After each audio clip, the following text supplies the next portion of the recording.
धन ये तो कोई देखता ही नहीं है, उसके साथ साथ भी हम अपने दिन, अपनी रातें, अपनी सुबह, अपनी शाम उस व्यक्ति विशेष के लिए दे देते हैं, और उसके बदले में जब हमें उस व्यक्ति से प्रेम नहीं मिलता, जब हमें उस व्यक्ति से वो अपनापन नहीं मिलता, तब हम कितने अकेले हो जाते हैं। बहुत सारे केसेस में मैं देखती हूँ कि आजकल सोशल मीडिया पति पत्नी के बीच में एक दीवार बनकर खड़ा है। लोग अक्सर अपने रिश्तों को कहीं ना कहीं सोशल मीडिया पे व्यस्त रहकर खटास में ले आते हैं, या फिर किसी तीसरे की वजह से आपके जीवन में परेशानियां आने लगती हैं। ये तीसरा आपके जीवन साथी या आपके प्रेमी के जीवन में किसी तीसरे के आने को भी दर्शाता है, या फिर उसके जीवन में जो पहले से संबंध होते हैं उनकी वजह से भी ये खटास आ जाती है। सब कुछ ठीक है, क्या हम अपने रिश्तों को मैनेज करना नहीं जानते? क्या हमें ये नहीं पता कि माँ माँ ही रहेगी, पत्नी पत्नी ही रहेगी, बहन बहन ही रहेगी, पत्नी पत्नी ही रहेगी, बच्चे बच्चे ही रहेंगे, पत्नी पत्नी ही रहेगी? या इसका विपरीत करूं तो पति पति ही रहेगा, बाकी सारे रिश्ते उसके बाद ही खड़े होंगे। हम क्यों कैटेगराइज नहीं करते अपने रिश्तों को? क्यों हम श्रेणियों में नहीं बांटते अपने रिश्तों को? जो हमारे लिए सबसे ज़्यादा इम्पॉर्टेंट है उसे हम टॉप 3 में क्यों नहीं रखते? और फिर बराबर से सबके लिए हम एक से क्यों नहीं रहते? क्यों हम किसी के लिए ज़्यादा, किसी के लिए कम हो जाते हैं? क्यों हम ऐसा करते हैं कि हम किसी के लिए तो सब कुछ लुटाने को तैयार होते हैं और दूसरे की तरफ हम आंख उठाकर भी नहीं देखना चाहते? ये कैसा दिल है हमारा जो किसी से तो इतना प्यार कर लेता है और किसी के लिए ज़रा सी भी ममता, करुणा भाव आता ही नहीं है। मैं तो एक चीज़ जानती हूँ कि अगर हम किसी से प्यार करते हैं तो हमें जानवरों तक से प्रेम हो जाता है। प्रेम क्या सिर्फ एक व्यक्ति विशेष के लिए होता है? मैं अपनी माँ से प्यार करता हूँ लेकिन मैं अपनी बीवी की नहीं सुनूंगा। मैं अपनी पत्नी से प्यार करता हूँ लेकिन मैं अपनी माँ की नहीं सुनूंगा। मैं किसी तीसरी पराई औरत से प्यार करता हूँ पर मैं अपनी पत्नी के सारे कर्मों को भूल गया। मेरी पत्नी ने जो अपना जीवन मुझे समर्पित किया, जितने साल मुझे, मेरे घर को, मेरे परिवार को दिए, मैं वो सब कुछ भूल गया। और मुझे कोई नया व्यक्ति आया हुआ जीवन में इतना प्रिय हो गया कि मैं उसके लिए अपने घर बार को, अपनी पत्नी को छोड़ने के लिए तैयार हो गया। ये वाइस वर्सा भी है, कई पत्नियां भी ऐसी हो गई हैं। अगर आपके जीवन में भी ऐसा कोई बुरा या ऐसा कोई गलत इंसिडेंट हो गया है, आपके जीवन में भी अगर कोई ऐसी बात हो गई है जो आपके रिश्ते को ख़त्म करने पर ले आई है, आपका रिश्ता ले दे के वेंटिलेटर पे चढ़ गया है, तो क्या करें हम उसे मरने से कैसे रोक लें? मैं एक बहुत गहराई की बात आज आपसे शेयर करना चाहती हूँ। कोई अपना अगर राह से भटक जाता है तो उसको सही राह पर लाने का काम हमारा होता है।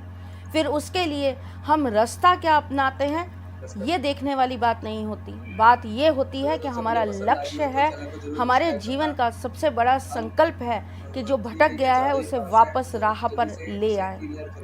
किसी इंसान को अगर हम अपना पूरा जीवन दे रहे हैं, किसी इंसान को हम अपना निकाल कर पूरा प्रेम, समर्पण दे रहे हैं और फिर उसकी निगाहें हमारे लिए अगर बदल जाएं, तो उसको वापस लाने के लिए मैं तो किसी भी हद तक जाने के लिए तैयार हूँ। मैंने आपको अपना जीवन दिया, अपना समर्पण दिया। मेरी गलती है अगर, तो आप मुझे समझाइए, आप मुझे डांटिए, पर आपको ये अधिकार नहीं होता कि आप मुझे छोड़ दीजिए। छोड़ना तो बहुत आसान होता है, लेकिन उस रिश्ते को निभाना सबसे कठिन कार्य होता है। अगर आपके साथ ऐसा हुआ है तो मैं आपको इस चीज़ की इजाज़त देती हूँ कि आप उस इंसान को साम दाम दंड भेद कुछ भी कर अपने जीवन में वापस लाइए। और उसी के लिए आज मैं आपसे कुछ विशेष और महत्वपूर्ण टोटके डिस्कस करने आई हूँ। मैं आपको घर बैठे वो वशीकरण के तरीके बताने आई हूँ जिससे आप अपने भटके हुए पति को या पत्नी को वापस सही राह पर ला पाए। प्रेम कभी भी हमसे उन्मुख नहीं होता, प्रेम कभी भी हमसे दूर नहीं होता। प्रेम आत्मा से बनता है, आत्मा से मिलता है। प्रेम वो है जो आपको ईश्वर के सबसे करीब ले जाता है। अगर किसी कारणवश या किसी दूसरे के द्वारा किए जाने पर अगर आपका व्यक्ति आपसे दूर हो गया है तो आपको क्या कर लेना चाहिए। मैं आज आपको कुछ ऐसी चीज़ें बताने जा रही हूँ जो आप अपने घर में कर सकते हैं और बहुत आसान तरीक़ों से कर सकते हैं। अगर आपका व्यक्ति विशेष आपसे दूर हो गया है, आपकी बात नहीं सुनता, आपकी बातों को तवज्जो नहीं देता, आपको देखकर भी खुश नहीं है, जो आपके साथ रहना ही नहीं चाहता और दूसरों की बातों में आकर अपने रिश्ते को तोड़ने पर लगे हैं, तो आपको क्या कर लेना चाहिए। आपको रविवार वाले दिन नमक का पानी बनाना चाहिए, यानी कि पानी के अंदर थोड़ा सा नमक डाल देना चाहिए। कांच के गिलास के अंदर ये काम करिएगा। उसके बाद गिनती के 41 दाने लाल मिर्च के दाने उसके अंदर डाल दीजिएगा।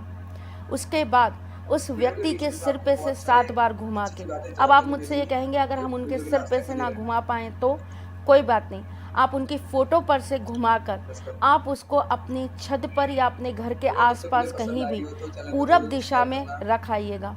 ऐसा करने से उस व्यक्ति का जो मन है, जो दिमाग है, जो आपसे विमुख हो गया है, 11 दिन के अंदर अंदर वो आपके प्रति आकर्षण जगने लगेगा और आपके प्रति वो वापस से प्रेम दिखाने लगेंगे। दूसरा तरीका, आपका व्यक्ति अगर आपसे बहुत ज़्यादा रुष्ट हो गया है और बिल्कुल मानने को तैयार नहीं है, या आप दोनों में डिस्टेंस आ गया है, यानी कि आपके पति या पत्नी कहीं और हैं और आप किसी और जगह पर हैं और आप दोनों एक दूसरे के साथ होना चाहते हैं, या आप अकेले ही उस रिश्ते को सही कर उस रिश्ते में होना चाहते हैं, तो आपको क्या करना चाहिए। आपको एक नींबू लेना है और आपको अपना यूज़ करा हुआ कोई कपड़ा लेना है बिना धुला हुआ। उस कपड़े के अंदर आपको उस नींबू को बांध देना है। बांधने के पश्चात आपको एक पेपर के ऊपर उस व्यक्ति का नाम लिखना है। नाम लिखकर उनकी एक फ़ोटो लेनी है, पासपोर्ट साइज़ फ़ोटो। ये सारी सामग्री इकट्ठा करके आपको लाल कपड़े के अंदर बांध लेनी है और बांधने के बाद आपको इसको अपने पलंग के नीचे रख लेनी है। 21 दिन तक ये सभी सामग्रियाँ वहाँ पे रखी रहेंगी। 21 दिन के बाद आप ये नींबू निकाल कर फेंक देंगे। देखिएगा उस व्यक्ति का मन और उसका दिमाग आपके प्रति वापस से झुकाव देने लगेगा। कितना अजीब होता है ना, कोई इस बात को समझ ही नहीं पाता कि कोई आपसे कितना प्यार करता है। आपके बार बार धुतकारने पर, आपके बार बार तिरस्कार करने पर, फिर भी वो ये चाहता है कि आप ही उसकी ज़िंदगी में रहो। फिर भी वो ये चाहता है कि आप ही उसकी ज़िंदगी में उसके पति या उसके प्रेमी या उसकी पत्नी या उसकी प्रेमिका बनकर रहो। प्रेम करना बहुत आसान होता है, बहुत मुश्किल होता है सच्चे प्रेम को समझ पाना। बहुत बदकिस्मत होते हैं वो लोग जो प्रेम की कदर नहीं कर पाते, जो अपने जीवन में ये सही विश्लेषण नहीं कर पाते कि उन्हें दिल की गहराइयों से कौन प्रेम कर रहा है। क्या बोलूँ मैं ऐसे लोगों को जिनको प्रेम मिलता तो है पर वो उसकी कदर नहीं कर पाते। खैर चलिए, आप लिखिए आगे तीसरा महा उपाय। ये आपको शनिवार वाले दिन करना है। शनिवार को आपको 2 लौंग लेनी है, 2 इलायची लेनी है और 2 पान के पत्ते लेने हैं। आपको उस व्यक्ति का नाम रोली से पान के पत्तों के ऊपर लिख देना है। दोनों पान के पत्तों के ऊपर आपको वो लिख देना है। दोनों पान के पत्तों के अंदर एक के अंदर 1 इलायची और 1 लौंग, दूसरे के अंदर 1 इलायची और 1 लौंग रख देनी है। एक पान का पूरा बीड़ा बना लेना, जैसे कि पान बनता है उस तरीके से आपको उसको लपेट लेना है। उसके बाद में आपको एक पान पानी के अंदर डाल के रख देना है। 3 दिन तक ये पान उसी पानी के अंदर पड़ा रहना चाहिए। दूसरा पान जो है वो आप एक लाल कपड़े में बांधकर अपने घर के पूरब में रख लेंगे। ऐसी जगह पे रखिएगा जहाँ किसी को पता ना चले कि आपने छुपा के रख रखा है। जिस पानी के अंदर आपने वो पान डाल के रखा है उस पानी को किसी भी तरीके से आप अपने प्रियतम को, अपने पति को या अपनी प्रेमिका को ज़रूर पिला दीजिए। आप चाय में डालकर भी पिला सकते हैं, आप पानी के रूप में भी पिला सकते हैं, या फिर आप उसका शरबत या शिकंजी बनाकर भी पिला सकते हैं। ऐसा करने से उसके ऊपर वशीकरण होने लगेगा और वो आपके प्रति आकर्षित होने लगेंगे।